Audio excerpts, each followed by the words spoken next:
Look at Awesome. Mark. See Big Key, Dante. Excited. See Catherine, This is our Matt, new friend. Allison, McKenna, Billy.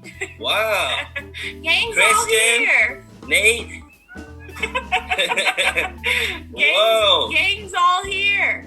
Look at all You of guys them. are looking good. This is our new You student, guys have been Adam. working out. Oh, hey, Adam. What's going on? He's busy. Questions about the Air Force, Adam? Yeah, I do. All right, shoot us one. What's one question? Shoot up. Shooting it up. Yes, I am. Did you see that movie with Harrison Ford? Was I in the Air Force with Harrison Ford? I think he said you see No. I'm a little bit younger than Harrison Ford.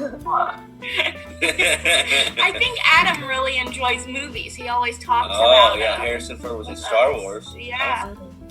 Star Wars is kind of like the Air Force, right? Yeah, in space. Get that. I know she's got to do it. Okay. Catherine, you got to do it. There you go. Press on mute. There you we go. We're back. Okay. What's up? David, I have a question for Air Force. Okay, go for it. How was the Air Force when you were inside the airport? How was the Air Force when I was in the Air Force? I don't know. Probably different from today's Air Force. I joined in 05 to 2011. I was stationed in Mountain Home Air Force Base in Idaho. And from there I got a TDY to Utica, New York, upstate New York, to do Eastern Air Defense Sector. And I also went to Balad Air Base, Iraq twice. And then I ended my Air Force in Key West, Florida. That must have been a whole lot of fun. It was fun. It was a bunch of emotions that you can't really describe, I would say. Sometimes it's fun, sometimes it's intense, sometimes it's difficult, sometimes it's easy. Just depends on what you're doing and the days that you have to complete your task. Yeah. And they work long hours, Catherine. How long is your shift at the Habit? Is it 3 hours. It's 3 hours? Yeah, so a lot of times servicemen work 12-hour shifts. That's sometimes on training we have to work 12s, and they would have to call us in to see. They would have to call us in early. You have to get everybody gathered really quick, so we have to wake up at like 4:30, and then we have to. What I worked in was a mobile combat mobile unit. We set up from scratch. I was surveillance. So a lot of the time we went out to the field and we just set up from complete scratch.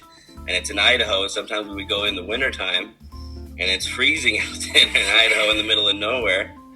But yeah, it was an experience that, I'll never forget. And I made a lot of good friends and did a lot of cool stuff. Been to places that I didn't really want to go. But it is what it is. watching videos about other branches and stuff, and they felt like the Air Force gets treated the nicest. Do you agree with that? Well, it's funny, Jenna, like when I joined the Air Force, I was like, I'm going to join the Air Force, it's going to be easy. And then within the first year, I was deploying to Iraq. So, Never mind. I mean, they do treat you nice. Like when I was stationed in New York, my DUI, I was stayed at a Radisson hotel for 5 months, so that's nice. We got a rental car and we had to drive to. I stayed in Utica, but we worked in Rome, New York. It's the Northeastern Air Defense Sector. What we did is we watched over Washington D.C. Like, you ever see the movies with the radar sweeps? That's basically what I did. Like, the code would pop up and then a track would follow, and we have to identify it. If it wasn't on the air tasking order, and if it didn't squawk the right modes and codes, then we have to go through the chain. And if it wasn't somebody, then ultimately they tell them to get out. They scramble the fighters. So what I did was like the first detection. Got it. So yeah, but I mean, the Air Force probably treats everybody the best. But you thought it was going to be nicer, and it was a little rougher than you expected. Well, yeah, I could. Well, I joined in 05, and it's September, 2001, September 11 was for the 3.5 years before, so we were still pretty much fully, like, Iraq was, when I was there, we were getting attacked every day. Wow. So, Wow. David was gone for 3 of our Christmases with our family. yeah. I went twice, back to back. I went from September to February, and then I went the very same schedule, September to February. I got back in February, and then we left again in September. That's nuts. Did you have a lot of communication with your family back home? Or Not was like that- not like it is today. I was there in 07, 06, and 07. So, Yeah, so we got like a phone. I got like call. a phone card, and I would like go like maybe once a week, call them. I would write emails and stuff, you know. But like as far as like what everybody has today, not in place at all. FaceTime and all that, we didn't have phones back. Like we had, if you had a phone with a camera back then, you know, oh you got a phone with a camera. Yeah. Yeah, what's a smartphone? So yeah. Yeah, and if we ever wanted to send him a letter, it took like weeks, months to get there. I got your package of cookies. I sent that a month There's ago. Dale. Let's see. Keaton, look at him. He's been so patient. Thank you, Keat. What's up, David? What's up, my dude? How are you? I missed you. Oh man, what was your up, bro? What's up, bro? What was the food like at the chow hall? It was actually pretty good, but I mean, like they have the same stuff, so you get tired of it. But on Thursday night, they had a thing called Mongolian night, and they would like, you would get a bunch of stuff, and they would like cook it up for you right there. Yeah, it was good because, you know, you didn't really have to spend any money, and you just, I mean, they had good food, but like it had, you know, it got, when you're there for 5 to 6 months, it gets repetitive. But it was good. Like I had no complaints, and they had on base. I was at Balad Air Base. It's a joint base, so it had Army, Marines, like everybody was there, and they had like a Pizza Hut, a Taco Bell, a Subway, a Cinnabon. But that was on the other side of the base, so when, you know. And then on the regular, you know, like Mountain Home or something, they had good food, but we had options. Yeah, I'll make sure. Is the Air Force life-threatening or no? When I went, it was. When I went to Iraq, it was definitely life-threatening. My stepbrother, I think he does the computers for the military. Yeah, I work with some secret stuff. When I was involved in weapons and stuff, we had like some secret to top secret stuff but nothing like you guys would be interested in, just like different like cryptos and like combinations and stuff. So yeah, like you know what? One thing I'll tell you is it makes you appreciate what you have back in the United States. When you go to a country like Iraq, you realize how good that you have it. Oh, that's and good. then really good how you know, everybody has, you know, first world problems, but you know, when you're in a combat zone, when you're in Iraq, you're trying to sleep and you're hearing incoming. It just makes you appreciate what you have. You don't really realize it until you're put in that situation. Yeah, that's good. That is good. It's a bright side, right, Crystal? That's super I think awesome. Matthew's been raising his hand. Do you have a question, bud, on topic for Dave? Yes. Okay. David. What's up, bud? In the Air Force, how many places have you traveled? Like the Florida, New York, or Washington? How many places I've been to a lot of places. I've been to Arizona, New Mexico, New York. I went to Florida. I went to Idaho. I went to Qatar, Afghanistan. I've been to upstate Florida and near Cocoa Beach, Patrick Air Force Base for Airman Leadership School. So yeah, I was around. I've been to places. And Texas for basic. Texas for basic, and Mississippi for tech school. Oh, that's cool.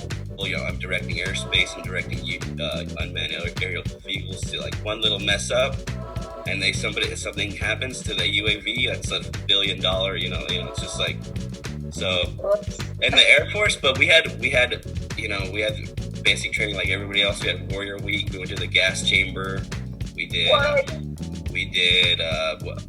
like obstacle courses. We had to spend a day at like a survival week. We had to spend a day in like just setting up camp from scratch. We had to march. We had to get up early at 5:30 and do PT. Like, yeah. That's so cool. Well, thank you for serving our country, sir. No worries, anytime. Got you, Nicole. Did you fly any of the planes? Were you able to fly? No. Not fly the planes. Yeah. Okay, I have a story for you, Nate. When we had to go to Iraq, we had to fly a commercial from Mountain Home Air Force Base, right? So we had to take a commercial into Qatar.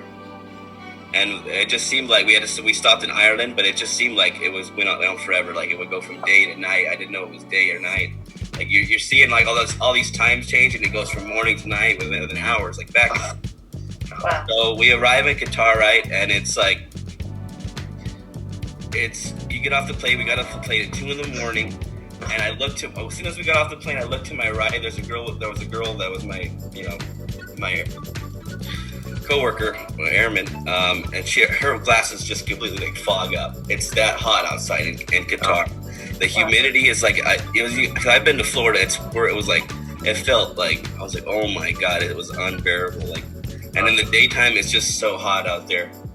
And then we had to wait a few days in Qatar, and then we took a C-130 with full battle. We're going into Iraq. We have full battle uniform on, helmet, vest, tac vest. And we're flying a C-130 with the cargo straps into Iraq. And we have to do a combat landing. So we're going like this. We have to because they're shooting at our. They're still trying to shoot at the planes coming in. Oh my gosh! We pay for a combat landing, and all I remember is my ears were like, oh, the pressure of my ears, like, oh, just land this thing. So as soon as we land in Iraq, this is the first time that I went to Iraq. Like in the movies, the C-130, the door drops. The ones that one that comes down like this, right. And they open, and there's a freaking sandstorm going on. Oh my god! So we get off, and I'm like, oh my god! I was like, I thought I was in like HE double hockey sticks, you had goggles? Yeah, well, I had the glasses on, but like, yeah, thank God. After a while walking around, like you could see your uniform, and it's just caked. Did it get in your nose and in your mouth? Everywhere. Ugh. Oh, jeez. And there was a sandstorm, and it was like all red. The sky was red, and I was like, oh my god. I'm not even joking with you guys. I'm not even making that story up. It was so like it was a bad sandstorm that day, and it was just. Anyway, yeah, that was my first experience. Like. Horrible. Okay, experience. Yeah. My favorite day, and like just to actually be able to ask questions like this is so cool. So absolutely. I know Crystal's had her hand up again for a minute. I think you had a good question. You typed it into the chat. What was it, girlfriend? Do they use dogs? Oh, that's a good question. Yeah, primarily the security forces. Oh, so they the don't. Cops on base, like not my job. So They in don't- the Air Force, they have specific cops for the Air Force. In the Air Force, they have like cops that are on the base. They're security forces. So- Roberto, you want more, Roberto? Well, I wanted to go over the one. I wanted to go over the one question that nobody asked that I mentioned yesterday. When it came to being in the Air Force, did you have any strong bonds with any friends? Did you make any close friends that you still talk to this day? Yeah, I have a few friends that I still talk to. We text and snap all the time. So.